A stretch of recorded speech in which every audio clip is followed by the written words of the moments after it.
Good morning student. BA third year की economics की class में संरक्षण के पक्ष में तर्क हो गए।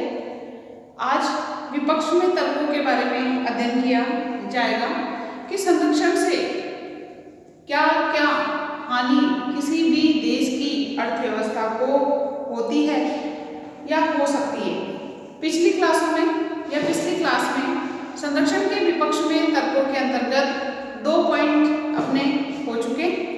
उसके अंतर्गत एक पॉइंट तो आपका ये था कि संरक्षण की नीति अगर किसी देश के द्वारा अपनाई जाती है तो उस देश के जो अयोग्य उद्योग हैं, जो अकुशल उद्योग हैं, उन अकुशल और अयोग्य उद्योगों को स्वतंत्र प्रतिस्पर्धा के अभाव में बढ़ावा मिल जाता है संरक्षण की नीति के द्वारा। क्योंकि जब अयोग्य और अकुशल जो दुर्बल उद्योग हैं, जब उनका किसी भी विदेशी वस्तु से प्रतिस्पर्धा नहीं होती है तो वो उद्योग अपनी घटिया वस्तु को ज़्यादा कीमत पर बेचकर अपने उद्योगों में विकास करने की नहीं सोचते हैं। अपने उद्योगों को जो है इसी प्रकार का बना रहने देना चाहते हैं, वस्तु की क्वालिटी घटिया और वस्तु की कीमत ऊंची। इस प्रकार जब उन्हें संरक्षण प्रदान किया जाता है उन उद्योगों को प्रशुल्क नीति के द्वारा और भी बहुत सारी जो विधियां हैं उस विधियों के द्वारा, तो वो उद्योग जो है परस्पर वो के वही बने रहते हैं, उनमें कोई भी परिवर्तन होने की संभावना नहीं होती है। नेक्स्ट था संरक्षण को हटाना कठिन, कि जब किसी उद्योग को एक बार संरक्षण प्रदान कर दिया जाता है तो वो अपने लाभ को ज़्यादा अर्जित करने के लिए या स्वार्थवश अपने उद्योग को संरक्षण से नहीं हटाना चाहता है। क्योंकि अगर संरक्षण हटा दिया गया तो उसे विदेशी वस्तु से अपनी वस्तु की प्रतिस्पर्धा करनी पड़ेगी और जब उसकी वस्तु की क्वालिटी घटिया होगी तो वो वस्तु बिना बिके रह जाएगी। इस स्वार्थ के कारण वो अपने संरक्षण को बनाए रखना चाहता है, संरक्षण को हटाना नहीं चाहता। नेक्स्ट आज संरक्षण के विपक्ष में तर्कों के अंतर्गत थर्ड जो पॉइंट है आपका वो है उपभोक्ताओं को हानि। तो सबसे पहले संरक्षण के विपक्ष में तर्क की हेडिंग डाल लीजिए, संरक्षण के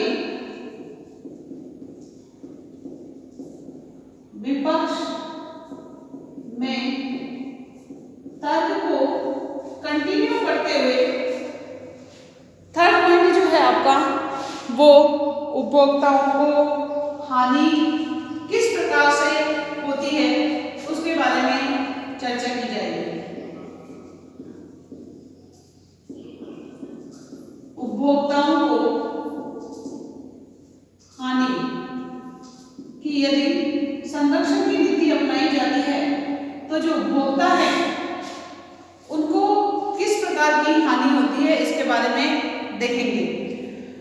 जब देश में संरक्षण के नाम पर अकुशल उद्योग होते हैं, दुर्बल उद्योग होते हैं, अयोग्य उद्योग होते हैं, जब उनको संरक्षण प्रदान किया जाता है तो वो अपनी वस्तु की क्वालिटी को घटिया रखते हुए, वस्तु की कीमत को ऊंचा रखते हुए और जब वो इस वस्तु के एकाधिकारी हो जाते हैं क्योंकि उन्हें संरक्षण के अंतर्गत रखा जाता है और जब वो उस वस्तु के एकाधिकारी हो जाते हैं तो उपभोक्ताओं से घटिया क्वालिटी की वस्तु देकर उपभोक्ता से वस्तु की कीमत ज़्यादा लेकर उपभोक्ताओं का शोषण करने लगते हैं। इस प्रकार उपभोक्ताओं का जो है शोषण होता है, उपभोक्ताओं को हानि होती है। क्योंकि जब उपभोक्ता उत्पादक के कहने पर मनमानी कीमत दे रहा है तो उपभोक्ता को उसी प्रकार की वस्तु प्राप्त होनी चाहिए जो कि इसकी क्वालिटी अच्छी हो, लेकिन वहाँ पर उस उद्योग को संरक्षण प्रदान करके उस वस्तु के कोई भी प्रतिस्पर्धी ना होने पर कई बार जो है वहाँ पर वो उत्पादक है वो एकाधिकारी हो जाता है और अपनी वस्तु की क्वालिटी में कोई भी सुधार ना करने के बावजूद भी जब उसकी वस्तु बिकती रहती है उसी ऊंची कीमत पर तो उपभोक्ताओं का शोषण निश्चित रूप से होता है। इस प्रकार उपभोक्ता को ज़्यादा कीमत देकर वस्तु की घटिया क्वालिटी लेने में मजबूर होने के अलावा और कोई उसके पास चारा नहीं रह जाता है। इस प्रकार उपभोक्ताओं को जो हानि होगी इसमें आप ये लिख सकते हैं कि वस्तु की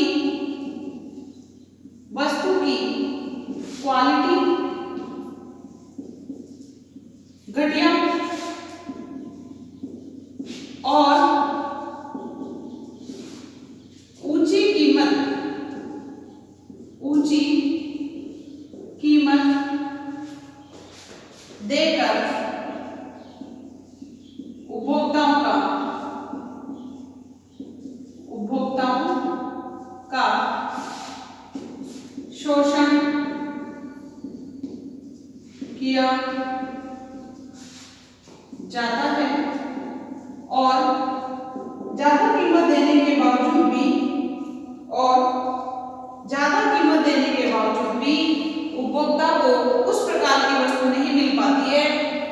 प्रकार की उसे वस्तु मिलनी चाहिए।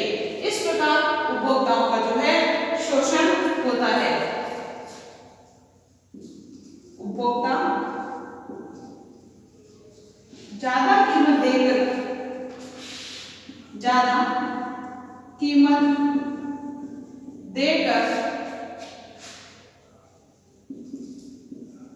घटिया वस्तु प्राप्त करने से उपभोक्ता को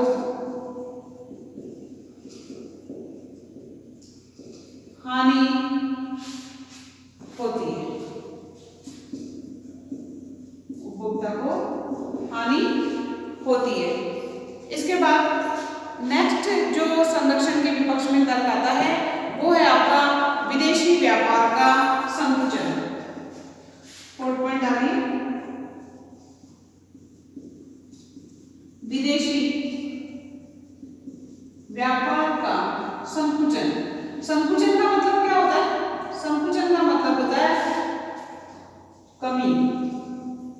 विदेशी व्यापार में क्या होने लगती है?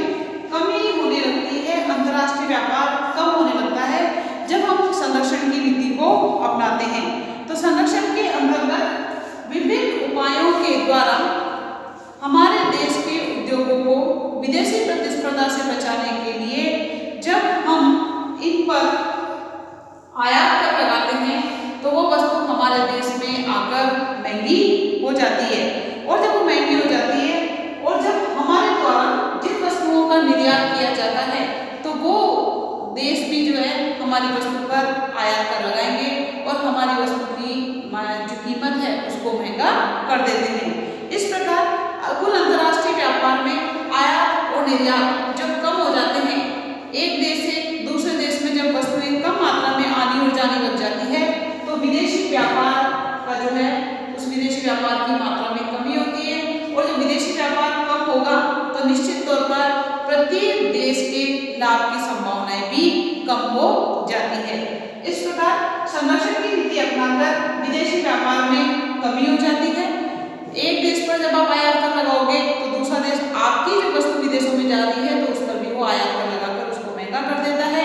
और जब वस्तुएं दूसरे देशों में जाकर महंगी हो जाती है तो आयात निर्यात कम हो जाते हैं और विदेशी व्यापार में कमी होने लग जाती है। नेक्स्ट बात करेंगे विशिष्टीकरण के विरुद्ध। संरक्षण जो है वो विशिष्टीकरण के विरुद्ध है।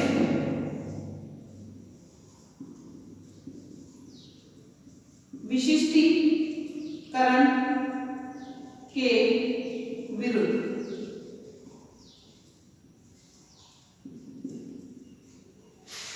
विशिष्टीकरण क्या होता है? स्वतंत्र व्यापार के अंतर्गत अपन ने ये पढ़ा था कि जो देश जिस वस्तु में विशेषता प्राप्त करता है या जिसमें लागत कम आती है और उसका उत्पादन ज्यादा मात्रा में होता है तो उसे उसी वस्तु का उत्पादन करना चाहिए।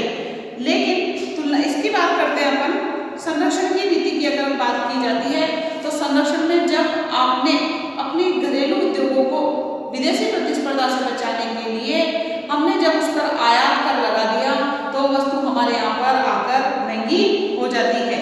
जिससे संरक्षण की जो नीति है वो विशिष्टीकरण के विरुद्ध होती है। क्योंकि जब हम विदेशी वस्तुओं की मात्रा को हमारे यहाँ पर कम कर रहे हैं तो कहने का मतलब हमें सभी वस्तुओं का उत्पादन हमारे यहाँ पर करना होगा। और हमें जब सभी वस्तुओं का उत्पादन करना होता है तो जिस वस्तु की लागत हमारे यहाँ पर ज्यादा आ रही है उस वस्तु का भी उत्पादन जब हम करेंगे तो हम जिस वस्तु में वास्तव में विशिष्टता प्राप्त है उनका कम मात्रा में उत्पादन कर पाएंगे। क्योंकि साधन हमारे कैसे हैं? सीमित है। संसाधन सीमित है, आवश्यकताएं असीमित है।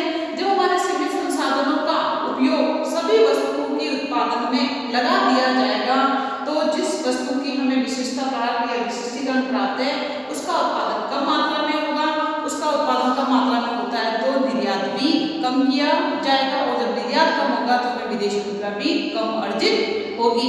इस प्रकार संरक्षण की जो नीति है उस संरक्षण की नीति में स्वतंत्र व्यापार में जो विशिष्टीकरण की नीति को अपनाया जाता है वो संरक्षण की नीति में विशिष्टीकरण के विरुद्ध नीति साबित हो जाती है। नेक्स्ट है आपका संरक्षण के विपक्ष में तर्कों के अंतर्गत उद्योगों में शिथिलता।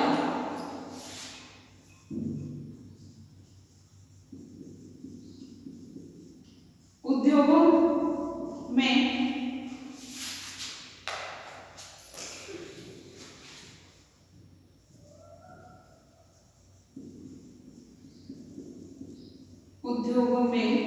शिथिलता। शिथिलता का मतलब क्या होता है? शिथिलता का मतलब होता है कि उद्योगों में ज्यादा वृद्धि ना होना, उद्योगों में जो है आलस की प्रवृत्ति आना, वही शिथिलता कहलाती है। संरक्षण मिलने से उद्योगों में शिथिलता आ जाती है। कहने का मतलब है थोड़ी सी ढिलाई आ जाती है। ढिलाई जैसे कई बार जो है अपन काम को लेके थोड़ी सी शिथिलता या सुस्तीपन अपना लेते हैं, उसी प्रकार जब संरक्षण की नीति अपनाई जाती है तो उद्योगों में एक प्रकार की शिथिलता आ जाती है।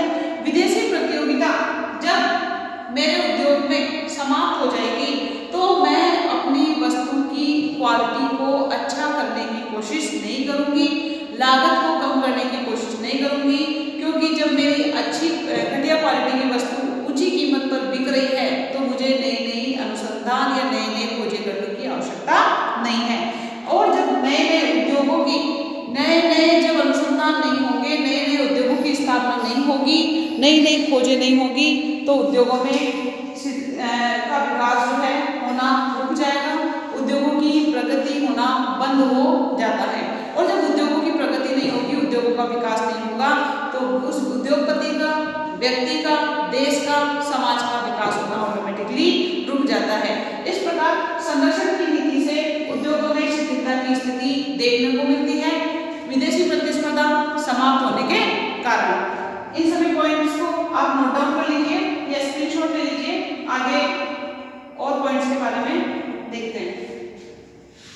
नेक्स्ट बात जो आती है वो होगी आपका धन का असमान वितरण। संरक्षण की नीति को अपनाने से धन का असमान वितरण अर्थव्यवस्था में हो जाता है। धन का असमान वितरण का मतलब होता है जो भी आय अर्थव्यवस्था में प्राप्त हो रही है, उस अर्थव्यवस्था में अमीरों को अधिक और गरीबों को कम आय प्राप्त होती है। इससे उन दोनों के बीच में आय की असमानता लगातार बढ़ती चली जाती है। धनी और अधिक धनी और गरीब और अधिक गरीब हो जाता है। लिखिए इसमें धन का असमान वितरण।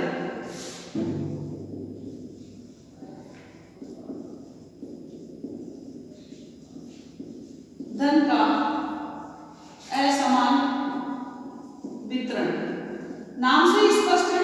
असमान का मतलब होता है जो भी देश की आय, राष्ट्रीय आय होती है, उन राष्ट्रीय आय का सभी वर्गों में बराबर बराबर बंटवारा ना होना ही धन का असमान वितरण कहलाता है।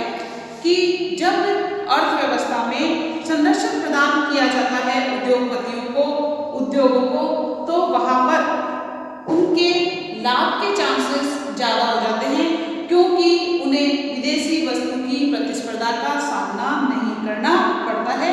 वो महंगी हो जाती है हमारे देश में आकर प्रशुल्क की नीति के द्वारा।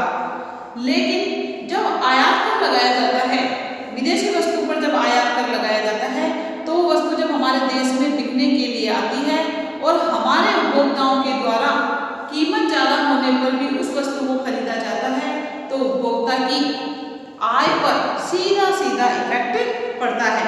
तो जिसका भुगतान जो है करदाता को देना पड़ता है, गरीब व्यक्ति को देना पड़ता है।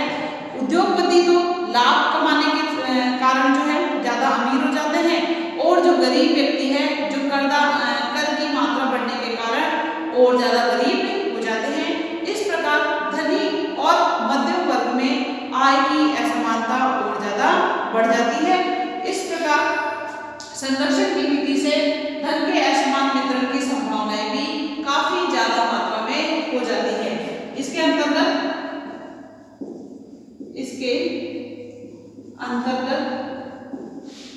धनी और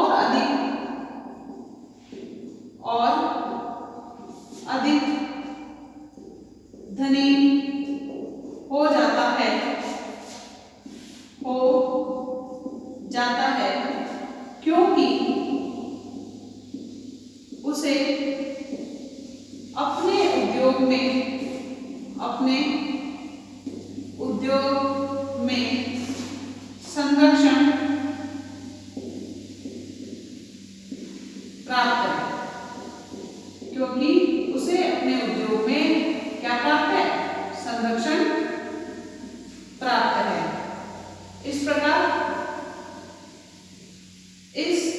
प्रकार उसका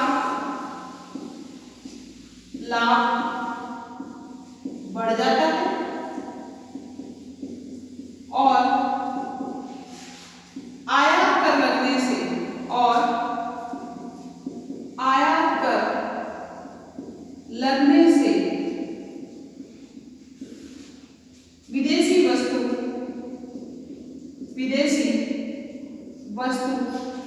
हमारे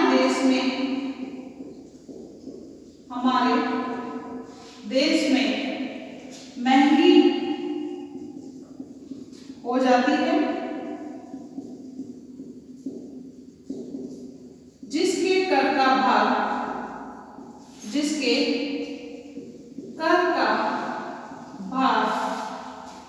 करदाता अर्थात उपभोक्ता मतलब गरीब वर्ग पर पड़ता है। गरीब वर्ग पर पड़ता है और धनी इससे और ज्यादा धनी और गरीब और ज्यादा गरीब हो जाता है। इस प्रकार संरक्षण के द्वारा धन का असमान वितरण की संभावनाएं काफी मात्रा में बढ़ जाती है। इसके बाद नेक्स्ट जो आपका पॉइंट है विपक्ष के तर्कों में अंतरराष्ट्रीय मनमुटाव, इसका स्क्रीनशॉट ले लीजिए, लिख लीजिए। अंतरराष्ट्रीय मनमुटाव, संरक्षण की नीति के द्वारा अंतरराष्ट्रीय मनमुटाव की संभावनाएं भी काफी मात्रा में बढ़ जाती है।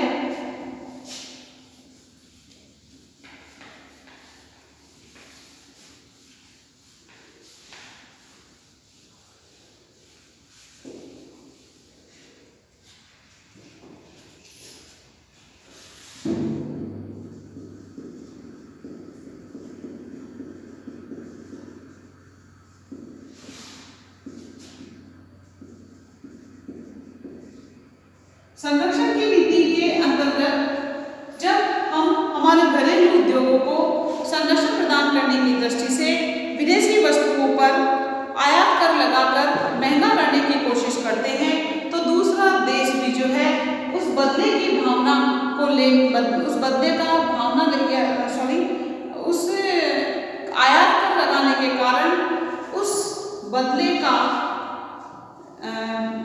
की भावना उसमें बलवती हो जाती है, बदले की भावना उसमें पनपने लगती है और वो भी देश हमारे द्वारा विदेशों में निर्यातित वस्तु या विदेशों में जो वस्तुएं जा रही है हमारे देश के द्वारा, वहां पर भी वो वस्तु पर आयात कर लगाकर हमारे देश की वस्तुओं को महंगा करने की कोशिश करता है। इससे कई बार जो है व्यापारिक मतभेद उत्पन्न हो जाते हैं। व्यापारिक मतभेद के साथ साथ जब हमारे उनसे संबंध अच्छे नहीं होते हैं तो कभी संकट की स्थिति जब आ जाती है, चाहे प्राकृतिक संकट हो चाहे कृत्रिम संकट हो, उस समय सहयोग की संभावना भी जो है समाप्त हो जाती है और उन देशों के बीच में तनाव की स्थिति उत्पन्न हो जाती है। इस प्रकार आप जिस देश के साथ जैसा व्यवहार करोगे वो देश आपके साथ वैसा ही व्यवहार करने के बदले की भावना यानी अंतरराष्ट्रीय मनमुटाव उन सब में होने लगता है और जैसा आप लोग करोगे या अपना देश करेगा वैसा ही वो करके हिसाब को बराबर करने की कोशिश करता है। और जब हमें वास्तव में उस देश के सहयोग की आवश्यकता होती है तो हमारे व्यापारिक संबंध खराब होने के कारण हम उनसे सहयोग भी प्राप्त नहीं कर पाते। इस प्रकार संरक्षण से अंतरराष्ट्रीय मनमुटाव की संभावनाएं भी काफी ज्यादा मात्रा में बढ़ जाती है। नेक्स्ट है राजनीतिक भ्रष्टाचार।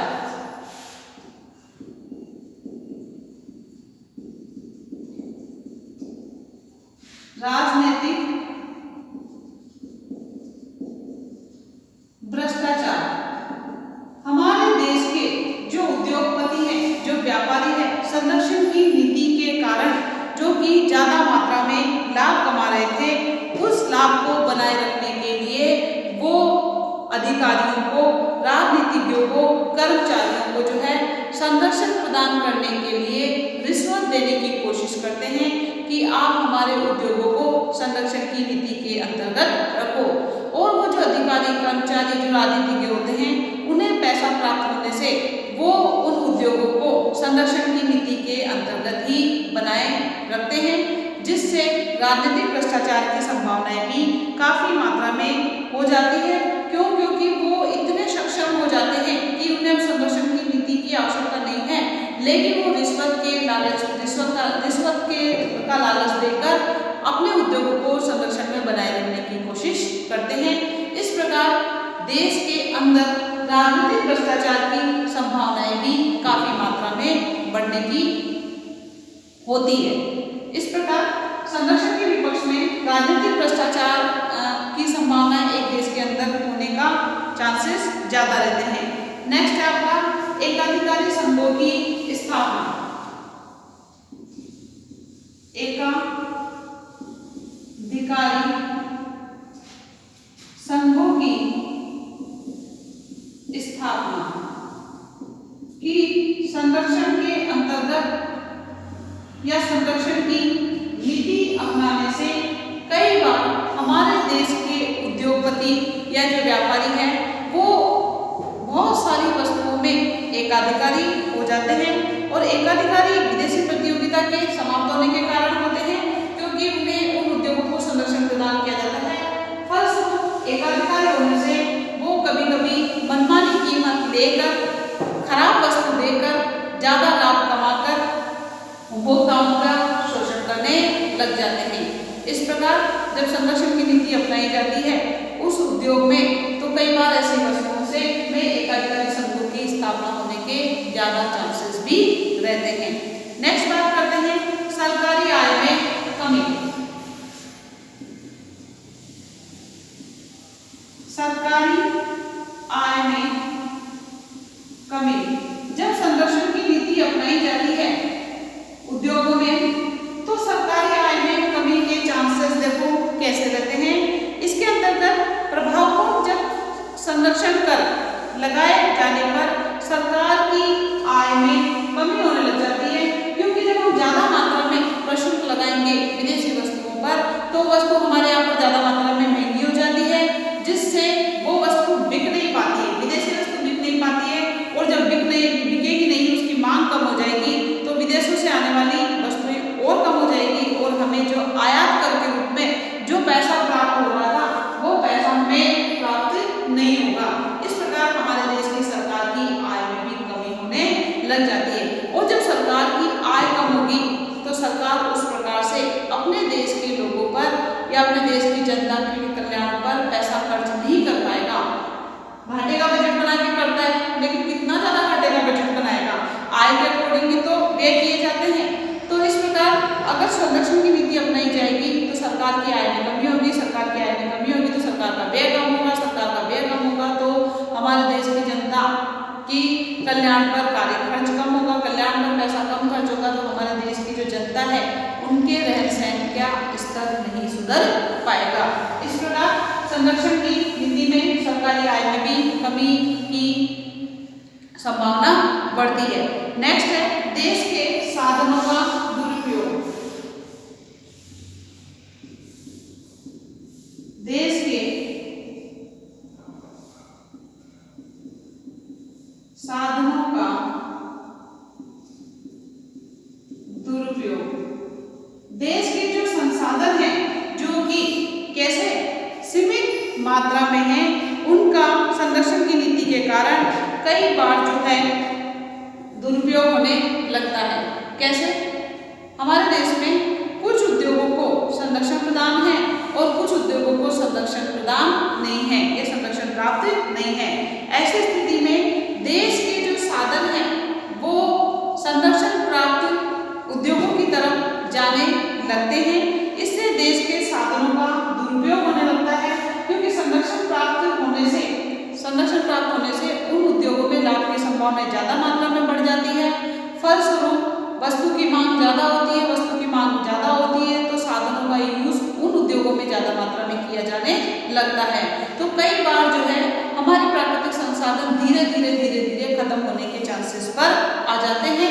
इस प्रकार संरक्षण की नीति से देश के साधनों का दुरुपयोग होने की संभावना भी होती है। क्यों? क्योंकि साधन संरक्षण प्राप्त जिनको नहीं है उन उद्योगों से संरक्षण प्राप्त उद्योगों की तरफ जाने लगते हैं उस वस्तु की मांग के बढ़ने के कारण, और जिन उद्योगों को संरक्षण प्राप्त नहीं है उन वस्तु की स्वतंत्र प्रतिस्पर्धा होने के कारण मांग कम होती है, और मांग कम होती है विदेशी वस्तु ज्यादा मात्रा में मान लो बिकने लगती है, लागत या कीमत के कम होने के कारण, तो उन उद्योगों में साधनों का यूज नहीं हो पाता है। इस प्रकार इन सभी विवरणों से स्पष्ट होता है कि स्वतंत्र व्यापार सिद्धांत के रूप में बात करते हैं तो एक आदर्श स्थिति या आदर्श व्यापार माना जाता है, परंतु क्रियात्मक दृष्टिकोण की तरफ बात करते हैं तो क्रियात्मक दृष्टिकोण से कभी कभी जो है संरक्षण भी अधिक उपयुक्त होता है। जब हमारा उद्योग शिशु उद्योग होता है, नवजात उद्योग होता है, तो उसे संरक्षण की नीति प्रदान की जानी चाहिए ताकि वो उद्योग थोड़ा सा विकसित होए, थोड़ा सा बड़ा होए और स्वतंत्र प्रतिस्पर्धा के लायक बन सके। विशेषकर खासकर ऐसे देशों में संरक्षण की नीति अपनाई जानी चाहिए जहाँ पर अर्थव्यवस्था कैसी है, अर्ध विकसित है, पिछड़ी हुई अर्थव्यवस्था है जिसका विकास ज्यादा मात्रा में नहीं हो पाता है, या जो विकसित देशों की प्रतिस्पर्धा में टिक नहीं पाते, ऐसे देशों को स्टार्टिंग में या शुरुआत में संरक्षण प्रदान करके उन उद्योगों का विकास करने की संभावना को बढ़ाया जाना चाहिए।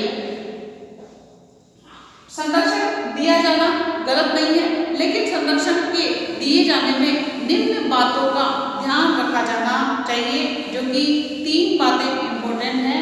उन 3 बातों के बारे में मैं आपको बता देती हूँ। संरक्षण केवल उन्हीं उद्योगों को प्रदान किया जाना चाहिए जो जिनके लिए संरक्षण की अनिवार्य आवश्यकता है। कहने का मतलब इसके अंतर्गत आप 3 बातें लिख लीजिए कि कौन कौन से क्षेत्र है या कौन कौन सी ऐसी बातें हैं जहां पर संरक्षण उपयुक्त माना जाता है। तो इसके अंतर्गत सबसे पहला है संरक्षण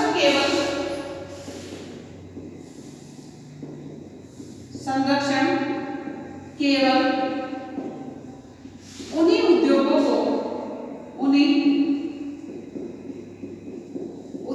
को प्रदान किया जाना चाहिए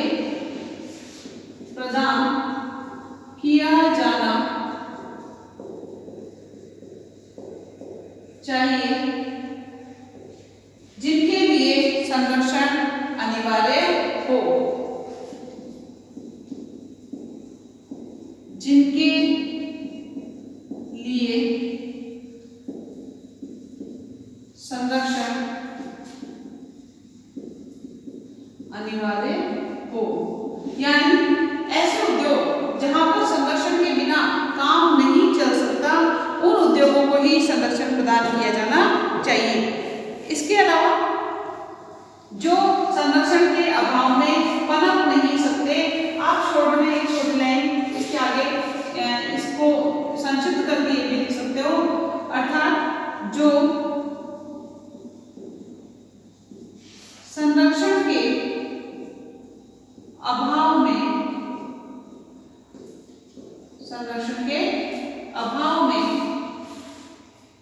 पनप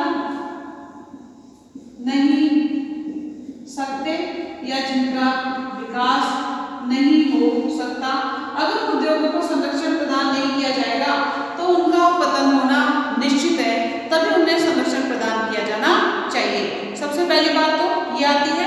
सेकंड आती है आपकी संरक्षण केवल उन्हीं उद्योगों को प्रदान करना चाहिए जो देश के लिए, ये तो मैंने आपको बता ही दिया, अनिवार्य है या जरूरी है। संरक्षण उन्हीं उद्योगों को देना चाहिए जिन्हें प्राकृतिक सुविधाएं प्राप्त है। सेकंड आपका संरक्षण उन्हीं उद्योगों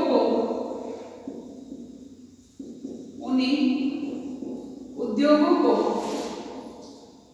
दिया जाना चाहिए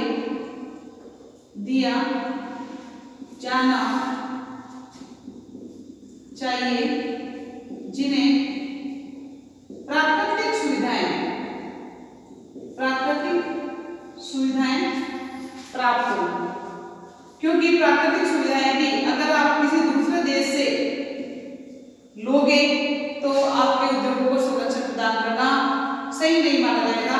क्योंकि आप दूसरे देशों से प्राकृतिक सुविधाएं जब आप लेके आ रहे हो, कहने का मतलब है खनिज पदार्थ हो गए, इसके अलावा और भी बहुत सारी चीजें होती हैं जिसके बिना उद्योगों का विकास नहीं हो सकता है, तो उन उद्योगों को संरक्षण प्रदान नहीं किया जाना चाहिए, क्योंकि प्राकृतिक साधनों का एक देश के पास होना बहुत ही जरूरी माना जाता है।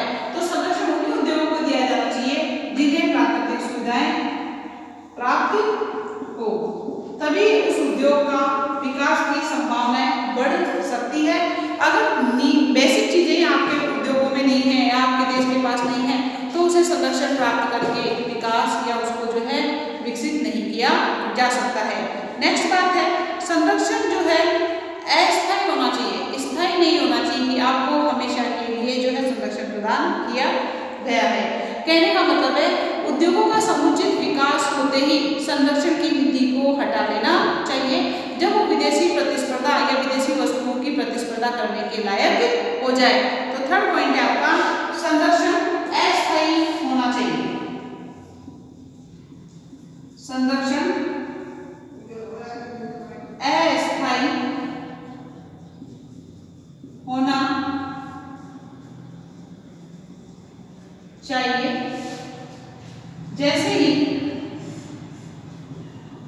जैसे ही संरक्षण प्राप्त उद्योग